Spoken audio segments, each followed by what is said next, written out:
One more time. How are we feeling? Woo! Are ready to rock and roll? We've got a super cool final guest for our last session today.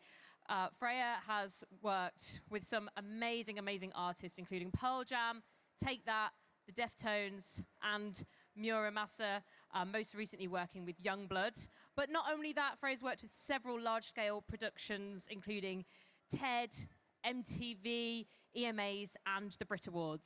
So we've only got 20 minutes together, but we're going to try and get as many cool stories and insights from her as possible. So let's give her a very warm final session round of applause to Freyja Lawson. Welcome, Freyja.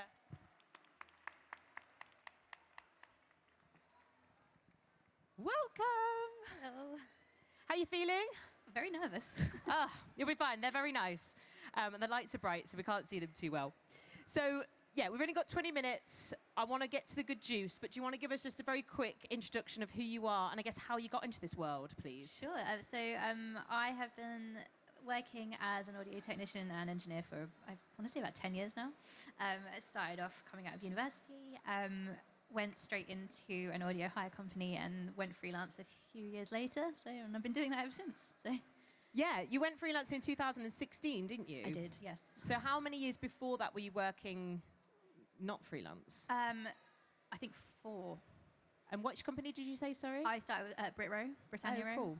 So you learnt the ropes kind of at a full-time in-house job for 4 years? Essentially, yeah. And then you were like, it's time to break free. Yeah. Do you think that's quite like the common way that most people do it? I think for audio it can be, yeah. I think it's also a very good place for anyone who wants to get into a technical role, be it audio or lighting or special effects, to start out in a warehouse environment, I think, because you get to see all of the kit, you get to play with it, you get to break it, you get to put it back together again, and then you get to see how to build a package for a tour and stuff as well, so it's pretty useful. Yeah, exactly. It's great to get paid to learn and to play. I think that's a really good way to do it. Before you started there, did you have any technical experience, either from like education or work? A small amount. I did a course in audio music production at university, and there was one module on live sound. You're like small. I did a whole degree on it. Well, the live sound bit was only like one part of it, like a tiny part of it. But that was it was useful, definitely. Yeah. Okay, cool. And then you thought, going to do this full time. Yeah. And then you went free. So you've been freelance 10 years. Yes. Oh my God. Yes, I have. It's scary to say it that way. What, I guess, first advice would you give to people that are thinking they want to go down that freelance route?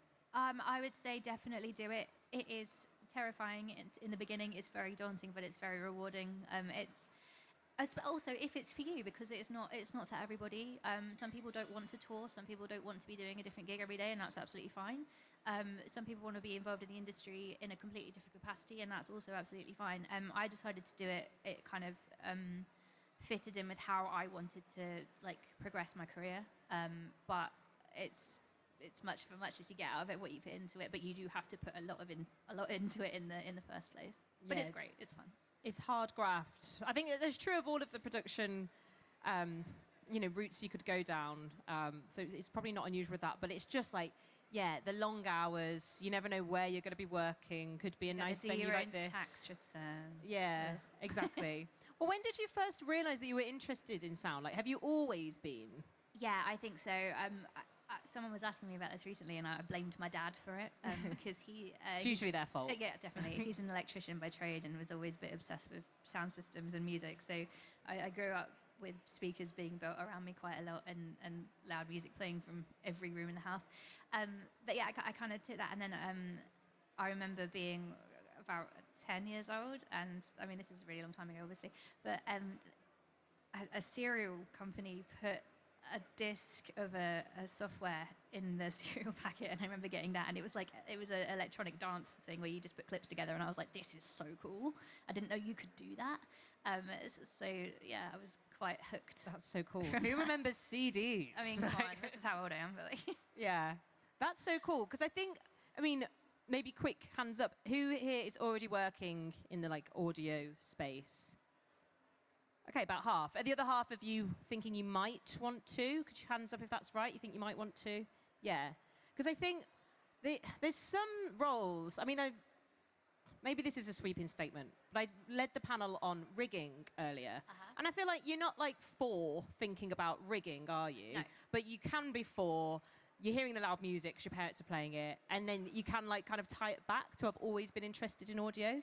Yeah. But I guess I'm curious if there's people passionate about working in audio that weren't that passionate about it when they're kids. But I guess I just need to ask all of you, not you, because I've already got your Yeah, answer. absolutely. But I guess it helps, doesn't it? It helps with the long nights and the It does. stress. But also, I think that the interesting thing, and we were having a chat about it earlier on, was that I didn't know what jobs were available, even in live audio, until I started working in the industry. I didn't know so much. So it's having an interest can take you to so many different parts of it, which is really cool. Yeah, so it was only until you were in a full-time role already that your eyes started to open about the other roles. That's really interesting. I guess for anyone in the room who isn't in that full-time role and also doesn't know what those roles are, what advice would you give to them to be able to understand the scope that's out there for them? I would do as much research as you possibly can and make use of forums, make use of social media, go down rabbit holes. Like, the best part about living in this time now is that so much information is accessible, and I don't feel like you have to look super hard anymore, because I also feel like the people who do the jobs and the roles that we're promoting for people to get into now really love what they do, and given the fact that they've all got a social media account, they want to put it everywhere, they want to show everyone all the time, so take advantage of that. Like, let them show you, let them teach you. Yeah, no, definitely. Great advice there. And then, so like, tell us what it's like, life on the road. I think there's so many different audio roles out there, but one of it sounds cooler at least, being on the road, touring with people like Yungblud, like Pearl Jam. Like, what's it like? It's great fun, but it's insane. I think it depends. Every answer I feel like is going to be like, it depends. But it does depend on the people you're with and the artists you're with and the schedule that you've got. For the most part, it's going to be intense. You're going to be away a fair amount of time out of the year. But if you love what you do and you're with a bunch of people who are great and you have a good time and you're doing mad stuff every day, then it doesn't really feel like a chore to be away for so long. We have been working with Yungblud for the past 4 years. We've been doing the most insane stuff. So being able to go to work every day and do something completely unheard of is quite fun. So. Like what? Weird places to do gigs, doing 3 gigs in one night, broadcasting it. Just mad stuff. Yeah. Is it a lot of sleeping on tour buses? We are actually very well looked after. The team know that, well, most teams also now in this modern day of touring do understand that crew have to go to sleep. So that's nice. But it's a lot of effort before a show, a lot of research, a lot of prep work, a lot of getting stuff ready, and a lot of going, oh, but what about this? Oh, but what about that? And just sort of exploring every avenue. So it's quite, it can be quite intense like that, but it's great fun. Yeah.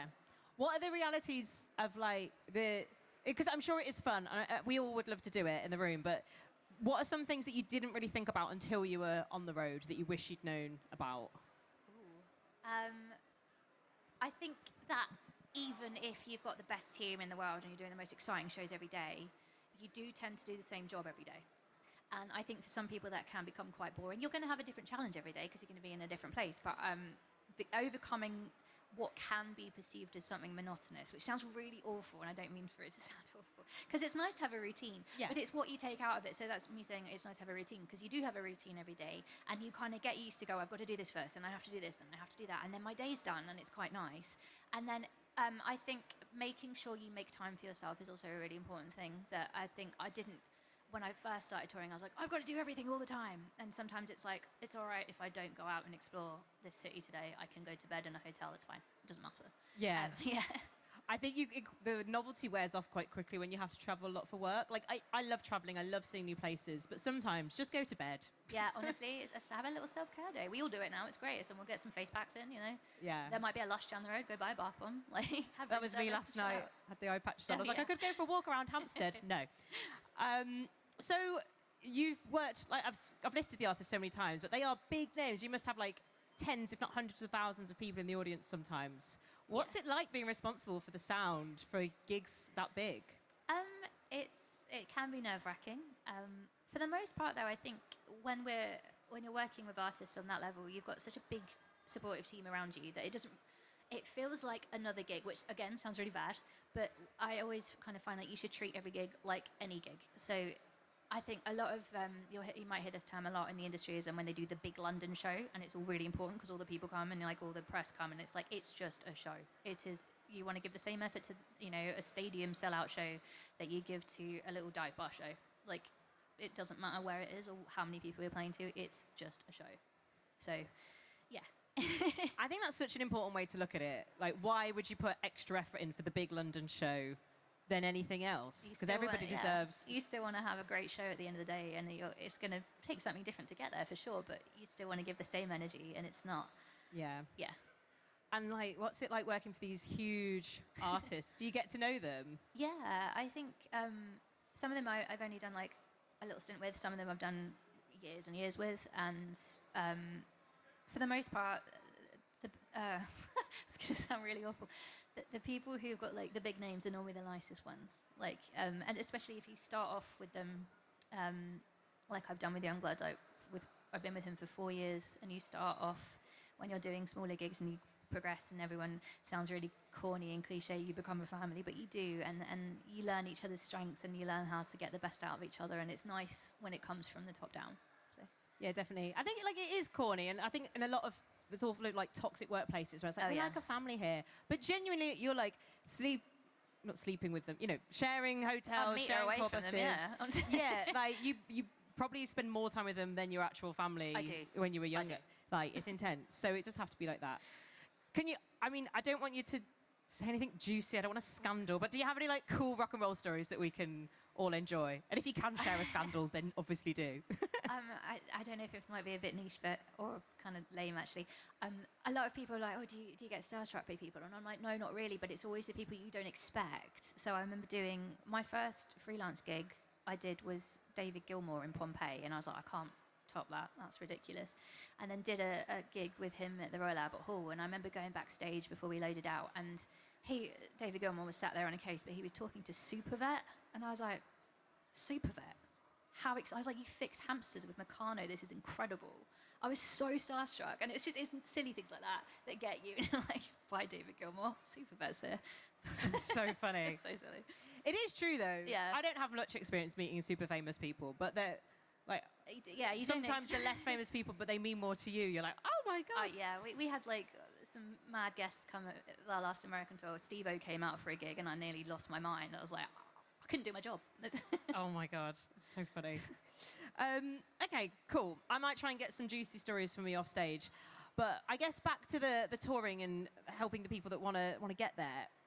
You've already given a bit of a taste, but give us a real reality. Like, what does a typical day look like for you on the road? Boring. Okay, so I want to come in just after my trucks have tipped, if not tip my trucks. So that's sort of early 9, 10 o'clock in the morning, depending on how big the venue is. I want to get all of my stuff out. I want to get all my stuff on stage. I want to get my power, plug all that in, help my engineer build Monitor World, plug the stage up, mic everything up. Then we do a line check, and that takes us up, if we're on a good day, it takes us up to about 2 o'clock. If we're on a bad day, maybe 3:30. Be ready for sound check, maybe eat before then, get the band in, do a sound check, hopefully done by 5, go for dinner, have a couple of hours off, do a show, take it all out.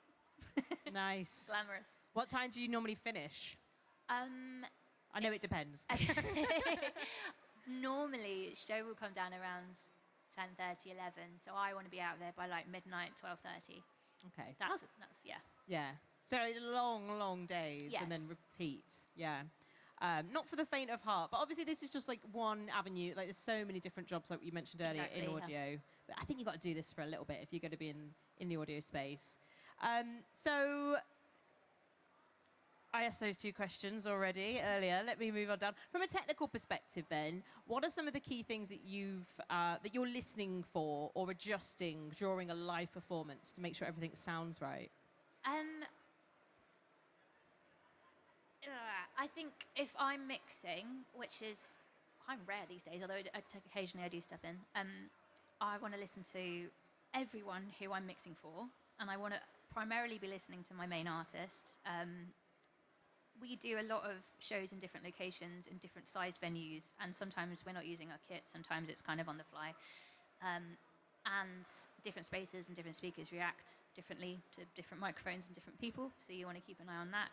You want to make sure everyone can hear what they need to hear. Although if I'm not mixing, if I'm not just teching, if I'm teching, Exactly. a lot of my time recently has been running around after a microphone cable, which is fun. We've done a new bit in the show where we have a wired mic and we fling it around our head. So taping that, making sure that doesn't fly off, that's been a lot of my job recently. But it's all good fun, it's rock and roll. Exactly. And we laugh at these things, but they are the important things that need to be done. They really are. I don't need my artists getting tangled up in lights at the front of the stage. I've got to make sure that doesn't happen. So. Exactly. Such important jobs. Well, look, I want to see if we've got any audience questions in just a moment, but I think this is a really important question. I'm sad I've not had a chance to ask this much on the panels today, but you helped co-create the 3T Tour Tech training program. Tour Tech training program, 3Ts, is that right? Yeah? To address the lack of diversity in the touring industry. What inspired you to get involved in that? So I was invited to be involved in that, which was an incredible experience to do. So I used to work with an artist called Muramasa, who is on the same label as Neo. And Neo is a black British artist, a female British artist, who wanted primarily to address the fact that she didn't have any crew that looked like her. And being on the same label as Muramasa and being his crew, we, myself and another colleague, AJ, were asked if we'd consider helping them address this in a more practical way. So we thought, well, yes, a training course. So we got together with Neo, with Alex, with the record company, and with a lot of very kind and helpful, wonderful people to create a course that initially over lockdown, we aimed this at young black British women who wanted to get into the industry, because we do have a massive problem with diversity. And it was incredible. I learned so much about how hard it is to teach. So if anyone's currently in education, spare a thought for your lecturers, because it's hard. It taught me a lot. And we started creating a really wonderful community. We did another course that I wasn't so heavily involved in, and I think some of our students are around today. So hi, ladies, if you're here. Hi. Thanks for coming and enjoy this wonderful space, because it's awesome. But yeah, we're looking. If we haven't already, forgive me. It's been a long time. We are looking to get charity status for 3T so that we can continue to do courses and basically create a wider reach for what we think is a really important decision for the industry. Yeah, totally agree. If people want to get involved with that, how can they? At the moment, I think we are rebuilding, looking into the charity funding, and hopefully bringing out some more information soon. So watch this space. They do have an Instagram. It is 3T. I should check that actually.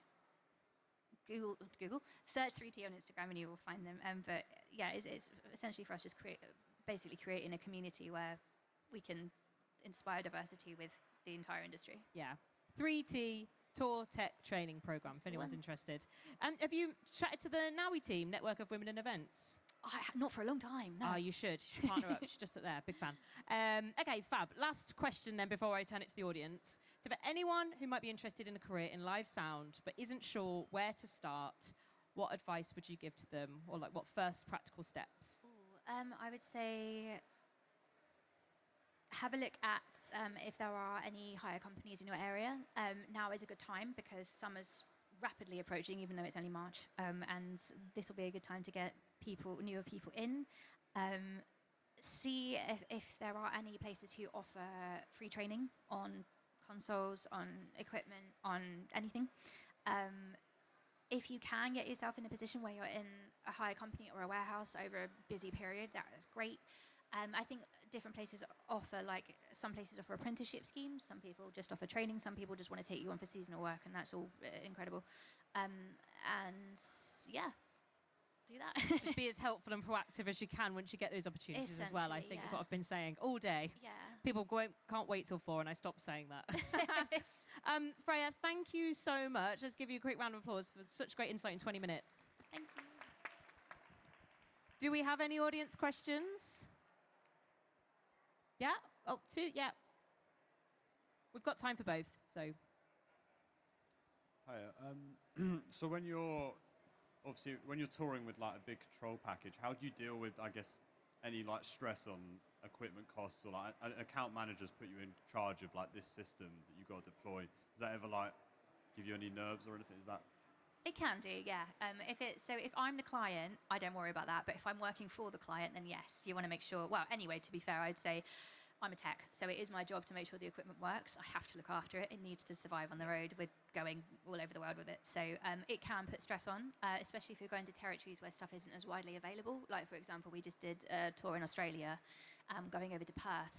We couldn't get we could get what we needed, and we did very, very well. But it can be a worry that you might be touring quite a niche package, and you know that this console is not readily available around the world. So it is a factor that you have to consider when you're speccing stuff. But yeah, you do want to just make sure that your kit's good to go. Does that make sense? Yeah, I think so. Okay, cool. Hi, hello, thank you firstly. I would also like to be monitor technician. I really like that part. So I just want to ask you what brought you to the monitor part, and what's the experience with that, and what you like the most, and how to specialize, especially in that. Okay, great question. I'm going to start by saying I didn't always want to do it, which is kind of weird. Sometimes you just find yourselves in these positions, and that's fun and it's cool. It means you learn something. I started out wanting to do PA, and then was like, oh, this is fun. I actually got the opportunity to mix for an artist, to mix from a master, and I'd never done monitors before in my life, and I was petrified.